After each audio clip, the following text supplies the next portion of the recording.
ابھی بتانا نہیں آپ نے اس سے کیا نکلا، اس سے لوہے میں کہ ہر چیز ہماری تقدیریں ایوری تھنگ. اب اس کا نام کیا لکھا گیا قرآن میں؟ ام الکتاب. اچھا یہ ہو گیا. اب میں وہ تو اوپر کی بات تھی، اب ذرا نیچے کی بات پر آ جاتے ہیں. مکہ مکرمہ، مکہ مکرمہ کا نام مکہ بھی ہے، اس کا ایک جگہ نام بکہ بھی آتا ہے. رات ایتھلون میں میں نے ساری تقریر بکہ کے اوپر تقریباً کی کہ اس کو بکہ کیوں کہتے ہیں. 1.5-2 گھنٹے گزر گئے بکہ کے ایکسپلین کر رہے ہیں سبحان اللہ. کہ بکہ کیا ہے. اگر میں نے وہ اس طرف نہیں ہم جائیں گے کیونکہ وہ موضوع نہیں ہے. اچھا قرآن میں مکہ کا نام آ گیا مکہ، ایک نام آ گیا بکہ. بکہ اچھا اب بکہ اس کا نام آ گیا. ایک نام اور ہے اور وہ قرآن میں 2 جگہ آیا ہے، اور اس نام وہ اتنا مشہور نہیں ہے لیکن وہ نام قرآن نے اس کا ذکر کیا. اور ریئل نام یعنی پہلا نام جو ہے نا وہ ہے سب سے پہلا نام مکے کا وہ نام ہے. وہ 2 جگہ قرآن میں آیا ہے. اگر وہ دونوں جگہ دیکھنی ہو تو حضرت حافظ صاحب سے پوچھ لیں، پکے حافظ نے، کچے نہیں، پکے حافظ اللہ نے یہ سعادت ان کو دی ہے. اللہ تعالیٰ فرماتا ہے وَلِتُنذِرَ أُمَّ الْقُرَىٰ. ام القرى یہ مکے کا دوسرا نام ہے. امی کیوں کہہ لیں اس کا دوسرا نام ہے امی، مکے کا نام. اب مکے کو امی کیوں کہتے ہیں، اس کو امی کہنے کا کیا معنی ہے؟ وہ اوپر والا تو آپ نے جان لیا کہ اس سے نکلی ہے ساری کتابیں، تو اس کا نام ہوا امی. اب مکہ آ گیا، ساری روئے زمین کے اوپر پانی پانی تھا، کوئی زمین نہیں تھی، کوئی چیز نہیں تھی. اللہ تعالیٰ نے پلان کیا میں نے زمین بنانی ہے. اس کا پلان تھا مگر اس نے اپنے وقت پر اس کو بنانا تھا. پانی تھا تو کیا ہوتا ہے کہ پانی چلتا ادھر ادھر، مگر وہ پانی کے اندر بھی اتنا شعور تھا کہ وہ سارے جہان کا دورہ کرتا. جہاں پر اب کعبہ ہے یہاں آ کر دوسرے پانی سے ٹکرا کے واپس چلا جاتا. بہت زیادہ سبحان اللہ اونچی نہ کہیں. اچھا یعنی بہت سی تقریر ہوتی ہیں جن میں بہت زیادہ سبحان اللہ کہنے کی ضرورت ہوتی ہے تاکہ مقرر جو ہے نا وہ اس کو کچھ ہیٹ جوش ملے، حوصلہ افزائی. تو میں آپ کی حوصلہ افزائی چاہتا ہوں کہ اچھا وہ میرا دھیان دوسری طرف زیادہ چلا جاتا ہے. اچھا اب وہ جب پانی ہے وہ بیٹے ادھر ادھر جاتا ہے اور آ کر وہ کعبے ایسے ٹکراتا ہے. جب وہ ایسے ٹکراتا ہے تو اس کے ٹکرانے کی وجہ سے اللہ کے پلان کے مطابق وہاں تھوڑی سی ایک سخت جاگ بن گئی، چگ جس کو کہتے ہیں، وہ چگ بن گئی. اب جب وہ چگ بنی تو کچھ دیر وہ چگ رہی.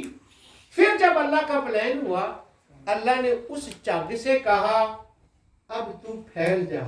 جب وہ پھیل گئی تو پوری روئے زمین اس چگ سے کعبے کے نیچے سے اس سے نکلی اور پوری زمین بن گئی.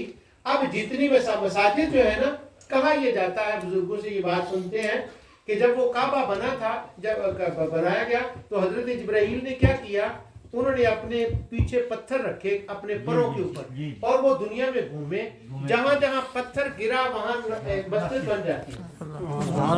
اور قیامت کے دن ساری مسجدیں اکٹھی ہو کر دوبارہ کعبے میں جمع ہو جائیں گی اور کعبہ لے کر اوپر چلا جائے گا. اب وہ ساری مساجد کہاں سے نکلی ہے؟ مکے سے. اور زمین کہاں سے نکلی ہے؟ مکے سے. اور وَلِتُنذِرَ أُمَّ الْقُرَىٰ مکے کا نام ہے امی. سبحان اللہ.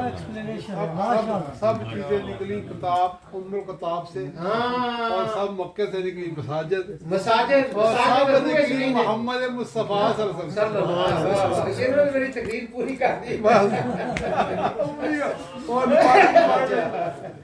اچھا اب وہ مکے اس کا نام ہو گیا ام القرى اور اس کا نام ہو گیا ام الکتاب.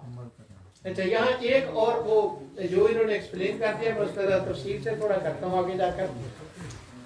وہ یہ ہے بیٹے کہ مکے کا نام جب ہوا ام القرى ہوا، اگر کوئی بندہ لاہور کا رہنے والا ہو تو اس کو پتہ کیا کہتے ہیں؟ لاہوری. اور اگر ملتان کا رہنے والا ہو تو ملتانی. اور اگر وہ میرپور کا رہنے والا ہو میرپوری ہو سکتا ہے. میرپوری آپ کو بھی ہوں میں دیکھا. اچھا میرپوری لاہوری. اچھا اگر میرپور کا ہو تو میرپوری, لاہور کا ہو تو لاہوری, اور اگر مکے ام القرا کا رہنے والا ہو تو کیا ہوگا؟ امی.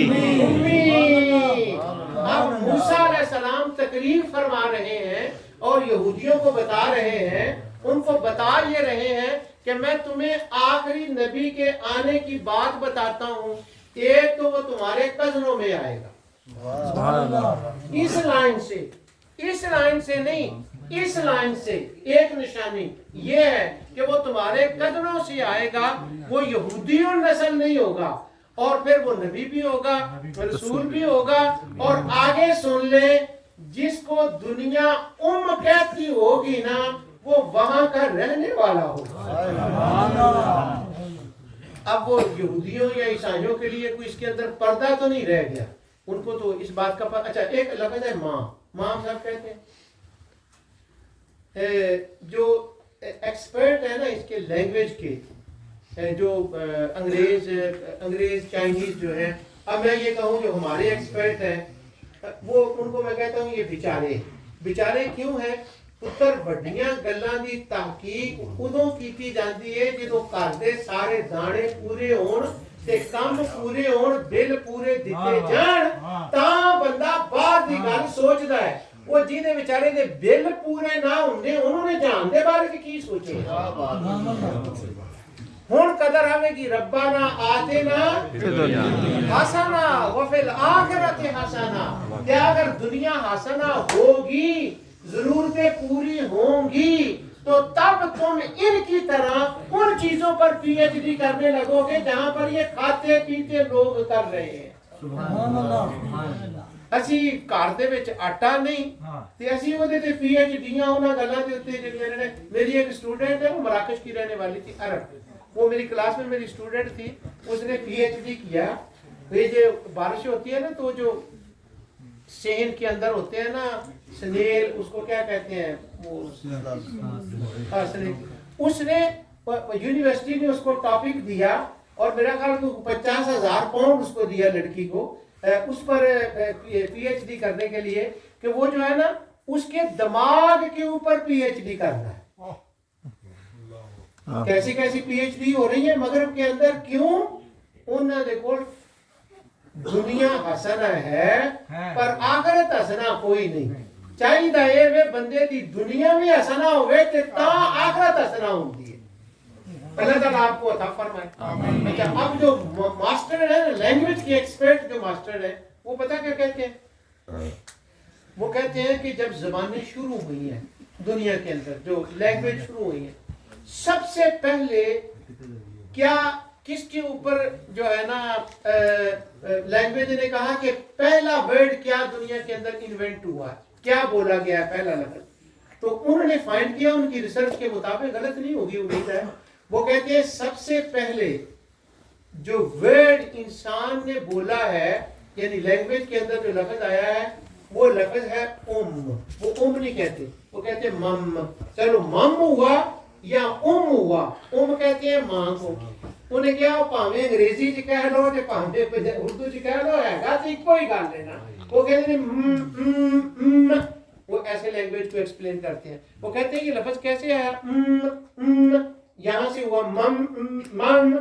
اب عربی کے لحاظ سے لے تو اس کے بعد ہوا تو وہ کہتے ہیں کائنات کے اندر جتنی لینگویجز بنی ہیں ان لینگویج میں سب سے پہلا لفظ جو انوینٹ ہوا ہے اس کائنات کے اندر وہ کا ہوا. اب جو کائنات میں اول چیز ہے وہ کیا ورڈ ہوا, اب ماں کو کہتے ہیں اب جب ماں کو کہتے ہیں, اگر ہم کا ترجمہ یہ کریں کہ جسے کچھ پتہ نہ ہو, ان پڑھ ہو, اسے کچھ نہ آتا ہو, تو ماں کو ماں اس لیے کہتے ہیں, اس کو اس لیے کہتے ہیں کہ وہ ان پڑھ ہوتی ہے. سوچیں ذرا, ماں کو ان پڑھ ہونے کی وجہ سے کہیں گے نہیں, اس لیے ماں کو الکتاب کو کیوں کہتے ہیں, وہاں سے کچھ نکلا ہے. مکے کو کیوں کہتے ہیں؟ وہاں سے کچھ نکلا ہے. اور اسے کیوں کہتے ہیں؟ یہاں سے بھی اولاد کچھ نکلا ہے. تو کا مطلب ہوا، اگر انگلش میں آپ ورڈ یوز کریں تو اس کو کہتے ہیں سورس. جہاں سے کوئی چیزیں نکلیں، وہ جو سورس ہے نا اس کو کہتے ہیں موسیٰ علیہ السلام نے تو حد کر دی اور بتایا بھی. موسیٰ علیہ السلام نے، ان کو پتا تھا میرے بعد یہ ابراہیم کو نبی مانے یا نہ مانے، حضرت نوح کو نبی مانے یا نہ مانے، اسحاق کو مانے یا نہ مانے، اسماعیل کو نبی مانے یا نہ مانے، لیکن مجھے تو مانیں گے نا، موسیٰ تو پکا رہیں گے. انہوں نے کہا اتنی باتیں کسی اور نے بتائیں شاید تمہاری سمجھ میں نہ آئے، جسے تم ہمیشہ نبی مانتے رہو گے نا وہ تمہیں بتا کے یہ چلا ہے کہ وہ جو بنی اسماعیل سے نبی آئے گا نا وہ نبی بھی ہوگا، رسول بھی ہوگا، اور اس کی ایک بڑی شان یہ ہوگی وہ امی بھی ہوگا. اگر وہاں سے کوئی چیزیں نکلے تو وہ ام الکتاب بنتی ہے، اور اگر یہاں سے زمین بنے تو وہ ام القرآ بنتا ہے. جہاں سے اولاد نکلے وہ بنتی ہے. اور اول ما خلق اللہ نوری، سب سے پہلے مصطفیٰ کا نور، اور نور سے جب کائنات نکلے تو اس نبی کو امی کہتے ہیں. سبحان اللہ، سبحان اللہ، کیا مزاج، اللہ اکبر، ماشاء اللہ، یا رسول اللہ صلی اللہ علیہ وسلم، سرکار کی آمد. اب جو اس سے کائنات نکلی اس کو کہتے ہیں. اب رسول کو جب کہا گیا امی، اب دو قسم کے لوگ ملتے ہیں ہمیں.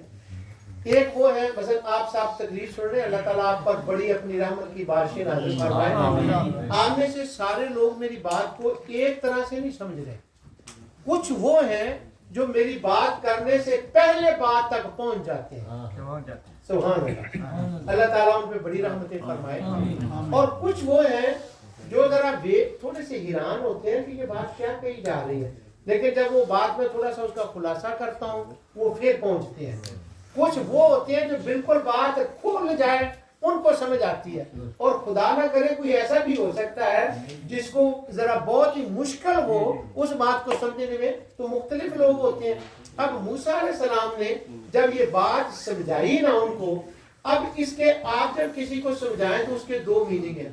اگر بندہ ہو عام اور آپ کے پاس سمجھانے کا ٹائم نہ ہو، تو اگر آپ نے اس کو سمجھانا ہے کہ رسول اللہ کا نام امی ہے تو پہلی سٹیپ پہ یہ کہیں لاہور کے بندے کو کیا کہتے ہیں، ملتان کے کیا کہتے ہیں، ان کو کیا امی کا مطلب ہے، اور مکے کا نام ہے اور وہاں کے رہنے والے کو کیا کہیں گے امی. تو ان کو کہیں گے حضور کو امی اس لیے کہتے ہیں کہ وہ مکے کا نام ہے اور وہاں کے رہنے والے کو امی کہتے ہیں. بس بات ختم. اور اگر بندہ ہو کوئی اپنا، اب موسیٰ علیہ السلام نے ذرا ان کو سمجھانے کے لیے بندہ ہو اپنا اور وہ ذوق بھی ہو اور آپ کے پاس یہ آیتیں پڑھ کر سنانے کا ٹائم بھی ہو، پھر اس کو کہیں او مکے میں اگر رہنے والا امی ہو تو وہ تو ابو جہل بھی امی بنتا ہے، ابو لہب بھی امی بنتا ہے، وہ تو سارے کفار و مشرکین امی بنتے ہیں. اب موسیٰ علیہ السلام نے صرف مکے کے رہنے والے کے بارے میں بات نہیں کی، انہوں نے کہا تھا وہ نبی جس کے صدقے میں بنا ہوں، جس کے صدقے تم بنے ہو، وہ نبی آئے گا. اور آگے فرمایا اس نبی پر ایمان لانا، اور جب اس نبی پر ایمان لاؤ گے تو اس کی امت کی ایک نشانی یہ ہے، اس نبی کے سچے ہونے کی نشانی یہ ہے کہ جو میں آج دعا کر رہا ہوں نا کہ ربنا آتنا والی دعا مجھے دے دو، تو جس نبی کو یہ دعا مل جائے، ہو بنی اسماعیل سے، ہو امی، سمجھ لینا وہ رسول سچا ہے، اس کا انکار مت کر. آئیے آمد مصطفیٰ صلی اللہ علیہ وسلم اور صداقت مصطفیٰ صلی اللہ علیہ وسلم کی یہ دلیل ہے. الذین یؤتون الزکاۃ، اور وہاں پر وہ دوسری علامات اس کے اندر آئی ہیں. فرمایا النبی الامی، یہ امی ہے. اور آگے لفظ سنیں الذین یجدونہ مکتوبا عندہم فی التوراۃ والانجیل. فرمایا یہ جو امی کا معنی اس آیت میں لکھا ہے، بس میں 2-3 منٹ اور لیتا ہوں پھر میں ختم کرتا ہوں، کافی وقت ہو گیا آپ کا. یہ جو امی کا معنی ہے اللہ تعالیٰ فرماتا ہے یہ امی کا معنی وہ نہیں ہے جو صرف عرب جانتے ہیں، نہیں، یہ امی کا وہ معنی ہے اگر کوئی دھیان نال تورات پڑھے، یجدونہ مکتوبا عندہم فی التوراۃ، اگر کوئی دھیان سے تورات پڑھے، والانجیل، اور اگر کوئی انجیل پڑھے، تو امی کا یہ معنی تمہیں تورات میں بھی لکھا ہوا مل جائے گا اور انجیل میں بھی لکھا ہوا مل جائے گا۔ اس نبی کی آمد وہاں بھی ہوگی، وہاں بھی لکھی ہوگی، اور اس نبی کی آمد کا تذکرہ انجیل میں بھی لکھا ہے اور قرآن کریم میں بھی لکھا ہے۔ آگے آیت آگے چلتی ہے، حد ہو گئی ہے اس آیت کریمہ کے اندر۔